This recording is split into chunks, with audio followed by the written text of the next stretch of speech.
بسم اللہ الرحمن الرحیم۔ ریجیم چین آپریشن کے دوسرے مرحلے میں ہمارے خطے اور خصوصاً خیبر پختونخوا اور زمشود اضلاع کو ایک دفعہ پھر کسی کی جنگ میں ایندھن بنایا جائے گا۔ میں نے جیسے ہی ریجیم چین آپریشن ہوا میں نے آپ کو آگاہ بھی کیا اور آپ کو ان خطرات کے حوالے سے بتایا بھی۔ پھر آپ نے اگست کے مہینے میں دیکھا کہ ہمارے خطرات جو ہمیں خدشات تھے وہ حقیقت میں بدلے اور ملاکنڈ ڈویژن کے لوگوں کو ہم نے امن کے لیے نکالا، انہوں نے اپنے امن کو خود یقینی بنایا۔ پھر اس کے بعد اور آپ کو یہ بھی پتا ہے کہ عمران خان کی حکومت اس لیے ہٹائی گئی تھی کہ انہوں نے ایبسولوٹلی ناٹ بولا تھا کہ ہم نے پاکستان کو اور اپنے لوگوں کو کسی کی جنگ میں ایندھن نہیں بنانا، اور پھر اس کے بعد یہی لوگ پاکستان کے اوپر مسلط کیے گئے جو ہمیشہ سے کسی گریٹر گیم پلان میں اپنے لوگوں کو ایندھن بناتے ہیں۔ اس کے حوالے سے آپ کو انٹیریئر منسٹر کے بیانات، وہ پریس ریلیز بھی آپ کے سامنے ہیں کہ جب ہم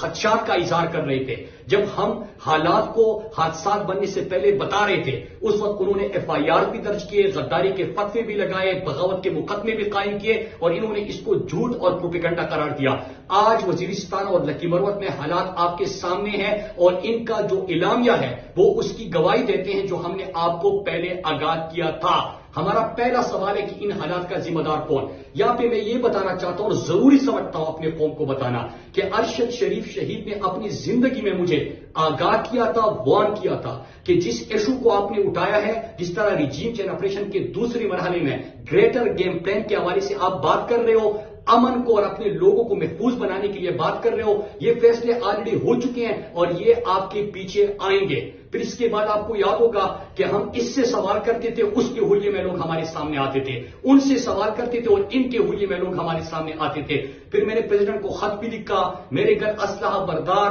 موٹر سائیکل سوار بھی آئے، اس کے علاوہ مختلف جو ثبوت ہے میں نے پریزیڈنٹ صاحب کو اپنے خط میں ان سے آگاہ کیا۔ لیکن چند دنوں سے میرے پاکستانیوں، چند دنوں سے مستند ذرائع سے خبریں آ رہی ہے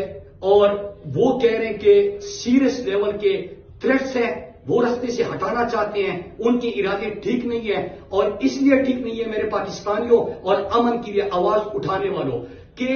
ہم نے ان کا greater game plan Malakand division میں ایکسپوز بھی کیا اور ناکام بھی بنا دیا تھا، تو اسی لیے راستے سے ہٹانا چاہتے ہیں۔ لیکن میں آپ سے مخاطب ہوں، یہ جنگ میری نہیں، یہ میری ذاتی جنگ نہیں، آپ کے گھر سے کوئی بے گھر نہ ہو، آپ کی جو عزت دار مائیں بہنیں بیٹیاں ہیں وہ پھر کہیں کیمپوں میں زندگی نہ گزارے، آپ کے بزرگ کسی دوسرے کے گولی کا نشانہ نہ بنے، کسی اور کے گیم میں ہماری سیکیورٹی فورسز کے جوان شہید نہ ہو۔ یہ آپ کی جنگ ہے، آپ نے اس کے لیے آواز اٹھانا ہے، آپ نے امن کو یقینی بنانا ہے۔ جس طرح آپ حقیقی آزادی کے لیے پاکستان کے کڑے کہ ہم نے کسی کی غلامی نہیں کرنی، ہم نے ریجیم چین آپریشن نہیں ماننے، ہم نے کسی کی جنگ کا حصہ نہیں بننا، اسی طرح آپ نے اپنے امن کو یقینی بنانا ہے۔ چیزیں بالکل آپ کے سامنے واضح ہیں، وہ تمام ویڈیوز اور سیکوینس آف ایونٹس دیکھیے، مئی جون کے بعد جو جولائی سے میں آپ سے بات کر رہا تھا وہ دیکھیے اور ان کی ارادے دیکھیے، آپ کے سامنے تمام گیم ایکسپوز ہو گیا، ہو جائے گا۔ آپ نے بغاوت کے مقدمے کیے، آپ نے دہشت گردی کے مقدمے کیے، ہمارے امن کے لیے آواز اٹھانے پر آپ کچھ بھی کر لیں، ہم تو اپنی جدوجہد جاری رکھے ہوئے ہیں، ہم اپنی جدوجہد جاری رکھیں گے، لیکن میرے پورے پاکستان کے ہر شہری، ہر قوم سے تعلق رکھنے والے، میں آپ سے مخاطب ہوں کہ آپ نے اپنے امن پہ کمپرومائز نہیں کرنا، آپ نے کسی کی جنگ کا ایندھن نہیں بننا، آپ نے کسی گریٹر گیم پلان کا حصہ نہیں بننا۔ اپنی آنکھ اور کان کھلے رکھو، کوئی آپ کو استعمال نہ کرے، اس کا بھی ہم نے سوچنا ہے۔